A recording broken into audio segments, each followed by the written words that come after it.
अस्सलाम वालेकुम। आज हम बहुत इंपॉर्टेंट टॉपिक डिस्कस करने जा रहे हैं।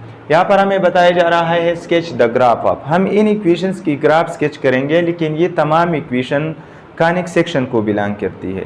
एक्चुअली कॉनिक सेक्शन होता क्या है, तो आज हम यही पढ़ेंगे कि कॉनिक सेक्शन होता क्या है, इनके कौन से टाइप्स है और उनके इक्वेशंस क्या है और उसे हम कैसे स्केच करेंगे। तो ये हमारे साथ एक डबल नेप कोन है। इस कोन में ये एक नेप है, नेप, और एक नेप हमारे साथ ये है। तो ये एक डबल नेप कोन है हमारे साथ। कॉनिक सेक्शन असल में जब हम एक डबल नेप कोन को एक प्लेन के साथ इंटरसेक्ट करते हैं तो उससे बनने वाली कर्व को कॉनिक सेक्शन कहते हैं। कॉनिक सेक्शन की एक्चुअली 3 टाइप्स होते हैं। फर्ज करें हम इस कोन की एक नेप को एक प्लेन के साथ काटें इसी तरह, तो यहाँ पर ये जो शेप बन जाएगी, यहाँ पर ये वाला, ये एक सर्कल होगी। अगर आप एक कोन को एक प्लेन के साथ काट ले तो यहाँ पर बनने वाली शेप एक सर्कल की होगी। तो कॉनिक सेक्शन की डिफिनीशन यही है कि conic section generated by intersecting a cone with a plane. अब अगर हम ये कोन मुख्तलिफ एंगल से प्लेन पर काटे तो ये मुख्तलिफ टाइप्स हमें कॉनिक सेक्शंस की देगी। So any curve that produce by intersecting a cone with a plane is called conic section. यहाँ पर अगर हम ये जो हमारे साथ एक्सिस है इसे रिवॉल्यूशन एक्सिस कहा जाता है, क्योंकि हम अगर इस कोन को रिवॉल्व करें तो ये इस एक्सिस के यहाँ रिवॉल्व हो जाएगी। तो ये जो एक्सिस है इसे रिवॉल्यूशन एक्सिस कहा जाता है। अगर हम किसी कोन की एक नेप को एक प्लेन के साथ रिवॉल्यूशन एक्सिस के परपेंडिकुलर काट ले तो यही हमारे साथ एक सर्कल बनाएगी। तो सर्कल की डिफिनीशन क्या हुई? कोन में ये एक स्ट्रेट लाइन है, इसी तरह ये एक दूसरा स्ट्रेट लाइन है। इन दोनों स्ट्रेट लाइंस को कोन के जनरेटिंग लाइंस कहे जाते हैं। अगर हम किसी कोन की एक नेप को एक प्लेन के साथ जनरेटिंग एक्सिस के पैरेलल काट ले, इसी तरह ये हमारे साथ एक प्लेन है, हमने इस कोन की एक नेप को इस जनरेटिंग लाइन के पैरेलल काट लिया, तो यहाँ पर हमारे साथ जो फिगर बनेगी यहाँ पर ये वाला, तो ये हमारे साथ पैराबोला होगी इस तरह। अगर हम यहाँ पर इसको काट ले, आप यहाँ से देख ले इसी तरह, तो ये हमारे साथ एक फिगर बनेगी और यही फिगर पैराबोला होगी। तो जब हम किसी कोन को जनरेटिंग एक्सिस के पैरेलल काट ले तो वही हमारे साथ पैराबोला बनाएगी। अगर हम किसी कोन की डबल नेप को बिल्कुल रिवॉल्यूशन एक्सिस के पैरेलल किसी प्लेन से काट ले, ये हमारे साथ एक प्लेन हुआ, हमने इस कोन की डबल नेप को इस रिवॉल्यूशन एक्सिस के पैरेलल काट लिए, तो यहाँ पर हमारे साथ 2 फिगर्स बनेगी, एक यहाँ पर ये वाला और एक यहाँ पर यहाँ से बनेगी। तो ये जो 2 फिगर्स बने हैं यहाँ पर, इसे हाइपरबोला कहा जाता है। तो जब हम किसी डबल नेप कोन को एक प्लेन से रिवॉल्यूशन एक्सिस के पैरेलल काट ले तो वहाँ से जो कर्व बनेगी वही कर्व हाइपरबोला कहलाती है। अब अगर हम किसी कोन को एक प्लेन से इसी तरह काट ले कि रिवॉल्यूशन एक्सिस और उस प्लेन के दरमियान एक एंगल बनेगी, वही एंगल 90 एंगल से कम होगी। 90 और 0 के दरमियान एक एंगल हम एक प्लेन और रिवॉल्यूशन एक्सिस के दरमियान बना ले, तो अगर हम एक नेप को काट ले उस प्लेन से तो वही हमारे साथ एलिप्स बनाएगी। आप यहाँ पर देख ले, अगर हम यहाँ से एक प्लेन इसी तरह इसको एक प्लेन से काट ले तो यहाँ पर जो फिगर बनेगी इसी तरह की, ये हमारे साथ एलिप्स होगी। तो कॉनिक सेक्शंस की 3 टाइप्स है बेसिकली। एक टाइप एलिप्स है, फर्स्ट टाइप हमारे साथ पैराबोला हुआ, पैराबोला। दूसरा टाइप हमारे साथ एलिप्स, और तीसरा टाइप हमारे साथ हाइपरबोला है। तो पैराबोला कब बनेगी? जब हम किसी कोण की वन नेव को एक प्लेन से जनरेटिंग एक्सिस के पैरेलल काट लें। जब हम किसी कोण की वन नेव को एक प्लेन से जनरेटिंग एक्सिस के पैरेलल काट लें तो यहाँ पर जो फिगर बनेगी इसी तरह ये हमारे साथ पैराबोला होगी। अब हाइपरबोला कैसे बनेगी? जब हम किसी कोण की डबल नेव को एक प्लेन से रिवॉल्यूशन एक्सिस के पैरेलल काट ले, ये हमारे साथ रिवॉल्यूशन एक्सिस है, इसकी डबल नेव को हम एक प्लेन से बिल्कुल रिवॉल्यूशन एक्सिस के पैरेलल काटते हैं तो यहाँ पर दो कर्व बनेगी। एक कर्व हमारे साथ यहाँ पर होगी इसी तरह और एक कर्व यहाँ पर हमारे साथ बनेगी इस तरह। तो ये जो डबल कर्व की फिगर है ये हमारे साथ हाइपरबोला होगी। अब एलिप्स की तरफ आते हैं तो यहाँ पर मैंने बताया कि जब हम किसी कोण की एक नेव को एक प्लेन से इसी तरह काटे जो जनरेटिंग एक्सिस और प्लेन के दरमियान एक एंगल बने और वही एंगल 90 और 0 के दरमियान हो तो वही हमारे साथ एलिप्स होगी। अब सर्कल की बात करते हैं तो सर्कल एलिप्स की एक टाइप है, सर्कल एलिप्स की एक स्पेशल टाइप है। कभी कभी सर्कल को कॉनिक सेक्शंस की 4 टाइप भी कहा जाता है, लेकिन बेसिकली कॉनिक सेक्शंस की 3 टाइप्स है, पैराबोला, एलिप्स, हाइपरबोला। और सर्कल जो है ये एलिप्स की स्पेशल टाइप है। अब हम इन इक्वेशंस की ग्राफ स्केच करेंगे। पहले ये 2 टाइप्स जो है ये सर्कल की इक्वेशंस है और ये 2 टाइप्स एलिप्स की इक्वेशंस है। सर्कल क्या होता है? Circle is the set of all the points in plane in such a way its distance from apex point is always apex distance. तो इसका क्या मतलब है? हमारे साथ एक पेक्स पॉइंट होता है, इस पेक्स पॉइंट को सेंटर कहा जाता है। तो सर्कल असल में सेट ऑफ पॉइंट्स होता है जो इस पेक्स पॉइंट से पेक्स डिस्टेंस रखता हो। All the points that has pex distance from that pex point. The pex point is called center of the circle and the pex distance is called radius of the circle. तो यहाँ पर infinite points है, ये infinite points आपस में मिलेगी और रहेगी इस तरह, इसे सरकमफेरेंस ऑफ सर्कल कहा जाता है। और ये जो पेक्स डिस्टेंस है इस पेक्स डिस्टेंस को रेडियस कहा जाता है और ये जो पेक्स पॉइंट है इसे सेंटर ऑफ द सर्कल कहा जाता है। तो सर्कल असल में the set of all the points that has a pex distance from a pex point. The pex point is called center of the circle and the pex distance is called radius of the circle. अब अगर यहाँ पर हमारे साथ Cartesian coordinate में C की coordinate for example H और K हो और अगर हम यहाँ पर सरकमफेरेंस में एक आर्बिट्ररी पॉइंट P ले जिसकी कोऑर्डिनेट XY हो, सरकमफेरेंस पे जितने भी पॉइंट्स है ये तमाम पॉइंट्स रिप्रेजेंट कर सकते हैं और ये जो है ये पेक्स पॉइंट है सेंटर की।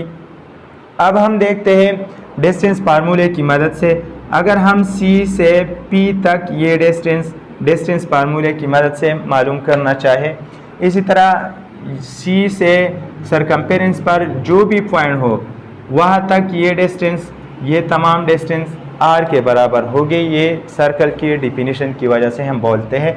तो ये जो पॉइंट है ये भी हम P ले सकते हैं, PXY, यहाँ पर ये पॉइंट भी हमने P लिया है। ये तमाम पॉइंट्स जो है ये PXY, इसके लिए हमने आर्बिट्ररी पॉइंट्स लिया है। तो ये CP डिस्टेंस हम मालूम करेंगे। डिस्टेंस फार्मूला हम जानते हैं, यहाँ पर C हमारे साथ इनिशियल पॉइंट है और P इस डिस्टेंस का फाइनल पॉइंट है। तो हम C से P तक डिस्टेंस मालूम करेंगे और इसका फार्मूला इस तरह है कि हम P की करस्पॉन्डिंग कोऑर्डिनेट से C की करस्पॉन्डिंग कोऑर्डिनेट सब्ट्रैक्ट करेंगे और उस पर स्क्वायर लेंगे। तो यहाँ पर P की x कोऑर्डिनेट हमारे साथ जो पहला कोऑर्डिनेट है x और यहाँ पर जो पहला कोऑर्डिनेट है h, हम x से इसकी करस्पॉन्डिंग कोऑर्डिनेट h सब्ट्रैक्ट करते हैं और उस पर स्क्वायर लेते हैं, फिर हम प्लस लगाते हैं। इसी तरह जो दूसरा कोऑर्डिनेट है फाइनल पॉइंट की y है और इनिशियल पॉइंट की दूसरा कोऑर्डिनेट हमारे साथ k है, तो y minus k whole square हम यही लेंगे और इस पर हमारे साथ स्क्वायर रूट होगी।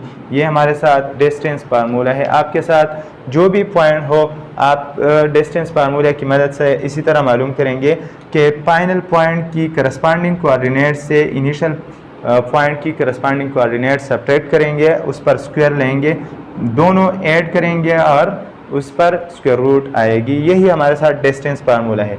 हम जानते हैं कि C से P तक जो डिस्टेंस है, ये P अगर ये हो, ये पॉइंट हो या सरकमफेरेंस पर जो भी पॉइंट हो, यहाँ तक हमारे साथ जो डिस्टेंस है इसे हम रेडियस कहते हैं और r से रिप्रेजेंट करते हैं। तो r हमारे साथ x minus h whole square plus y minus k whole square square root के बराबर है। अगर हम दोनों साइड पे स्क्वायर लें तो यहाँ पर स्क्वायर आएगी और इस साइड पे स्क्वायर रूट ख़त्म हो जाएगी। तो हमारे साथ एक इक्वेशन बन गया x minus h whole square plus y minus k whole square equal to r square. तो ये हमारे साथ एक जनरल इक्वेशन है जो कि एक स्टैंडर्ड इक्वेशन है। अब अगर हम एक स्पेशल केस की तरफ जाए और ये सेंटर हम ऑरिजिन पर लें, h और k दोनों हम 0 ले लें, तो यहाँ पर h की जगह हम 0 पुट करें तो x square plus y square equal to r square ही आएगा। तो ये हमारे साथ इक्वेशन ऑफ सर्कल है whose centre at origin and radius equal to r। यहाँ पर हम इन दोनों को कंपेयर करेंगे। आर स्क्वायर हमारे साथ बराबर है 4 के, तो r हमारे साथ आएगी 2। चूँकि ये डिस्टेंस है और डिस्टेंस ऑलवेज पॉजिटिव होता है तो हमने सिर्फ पॉजिटिव 2 चूज़ किया है। इसी तरह ये एक इक्वेशन ऑफ सर्कल हुआ whose centre at origin and radius equal to 2। अब हम इसकी ग्राफ को देखते हैं। हमें पता है कि ये एक इक्वेशन ऑफ सर्कल है जिसकी रेडियस 2 के बराबर है और इसकी सेंटर जो है वो ऑरिजिन पर है। तो यहाँ पर इस सर्कल की सेंटर है 0 0 पर और इसकी रेडियस 2 के बराबर है। 1 2 1 2 1 2 1 2। अब इस सर्कल हम जानते हैं कि इसी तरह होता है, ये जो x y इंटरसेप्ट दोनों इसी तरह ये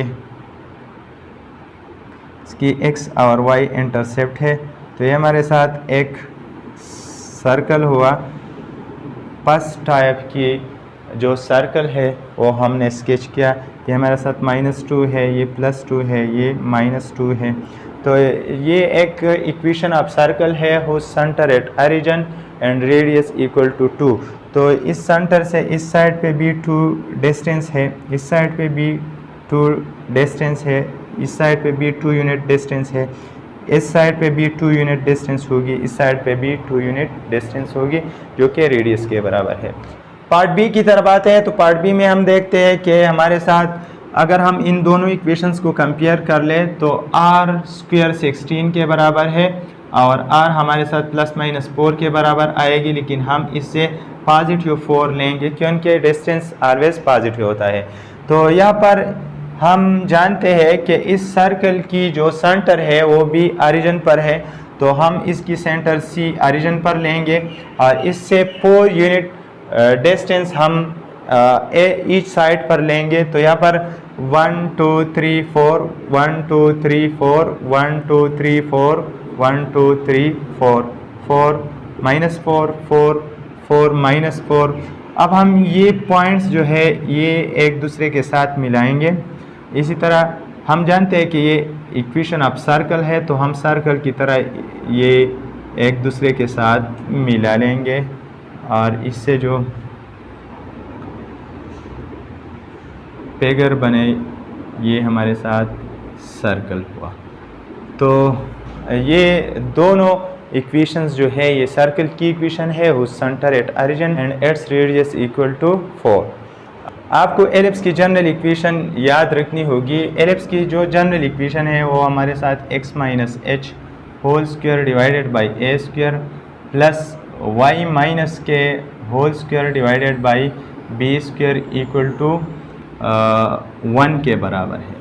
अब यहाँ पर हमारे साथ h और k दोनों अगर 0 के बराबर हो तो इससे आएगी हमारे साथ x square divided by a square plus y square divided by b square equal to 1। तो ये एक स्पेशल केस है इसमें एक्स एलिप्स की सेंटर ओरिजिन पर होगी, क्योंकि एच और के सेंटर की कोऑर्डिनेट से अगर हम एक स्पेशल केस ले लें जिसमें एच और के कोऑर्डिनेट्स हम 0 लें तो दोनों एक्स और वाई कोऑर्डिनेट्स ओरिजिन पर 0 होते हैं। तो जब भी किसी एलिप्स की सेंटर ओरिजिन पर हो तो उसकी इक्वेशन इसी तरह होगी।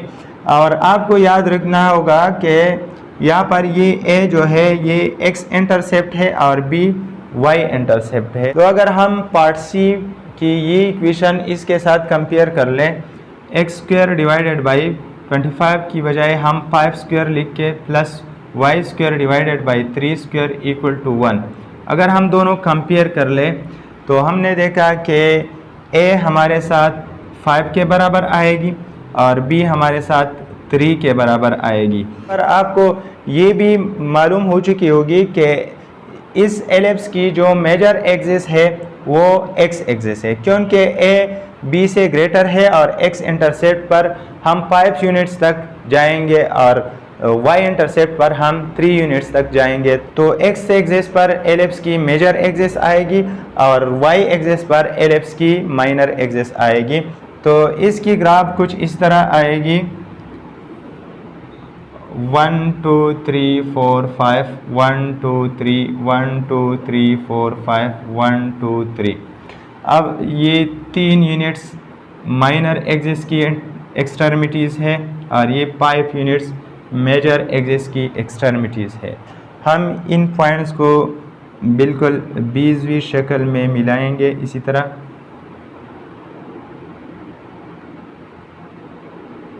और इसकी जो फिगर बनी है ये एलिप्स कहलाता है। अब आपने देखा कि इस एलिप्स की जो मेजर एक्सिस है वो एक्स एक्सिस है। यहाँ पर ये -5 है, ये +5 है, ये +3 है, ये -3 है और इसकी जो सेंटर है एलिप्स की ये ओरिजिन पर है, 0 0 पर है। अब आप यहाँ पर देख लें कि सर्कल एलिप्स की कैसी स्पेशल केस है। हम अगर इस सर्कल इक्वेशन की एक्स स्क्वायर डिवाइडेड बाई 4 लिख ले plus y square divided by 4 लिख ले इक्वल टू 1, तो ये इक्वेशन और ये इक्वेशन दोनों सेम है। कैसे सेम है? अगर हम इस सर्कल इक्वेशन की बोथ साइड्स को 4 पर डिवाइड कर ले तो ये इक्वेशन बनेगी और ये इक्वेशन हमारे साथ एलिप्स की इक्वेशन है। लेकिन आपको ये याद रखना होगा कि एलिप्स में जब दोनों एक्सिस माइनर एक्सिस और मेजर एक्सिस दोनों सेम आ जाए, यहाँ पर मेजर एक्सिस और माइनर एक्सिस की जो इंटरसेप्ट्स है वो दोनों इक्वल है। तो अगर दोनों इक्वल हो, इस तरह ये भी 3 हो, -3 तक हो, ये +3 तक हो और हम इसको इस तरह मिलाए तो ये डेफिनेटली ये एक सर्कल बनाएगी। तो सर्कल एलिप्स की स्पेशल केस है। अब अगर हम इस इक्वेशन को बोथ साइड पर 16 से डिवाइड कर ले तो x square divided by 16 plus y square divided by 16 equal to 1, ये भी इक्वेशन ऑफ एलिप्स है जिसकी मेजर और माइनर एक्सिस की इंटरसेप्ट दोनों सेम है। तो ये भी एलिप्स की एक स्पेशल टाइप है जो कि सर्कल कहलाता है। तो चलो अब हम इस पार्ट को एलिप्स की जनरल इक्वेशन के साथ कंपेयर करते हैं जिसकी सेंटर ओरिजिन पर होगी। तो हमारे साथ x square divided by 6 square plus y square divided by 3 square equal to 1 इससे बनेगी। यहाँ पर ए हमारे साथ 6 आया और बी 3 आया। तो हमने देखा कि ये ए 6 यूनिट्स है, बी 3 यूनिट्स है और ए एक्स की डिवीजन में है। तो ये जो मेजर एक्सिस है वो एक्स एक्सिस होगी। तो अब हम 6 यूनिट्स एक्स एक्सिस पे जाएंगे और 3 यूनिट्स वाई एक्सिस पे जाएंगे। 1 2 3 1 2 3 4 5 6 ये point extremity of major axis है, ये point extremity of minor axis है। इस तरह 1 2 3 4 5 6 ये -6, ये प्लस माइनस 6 आएगी, यहाँ पर ये भी प्लस माइनस 3 आएगी। 1 2 3 -3।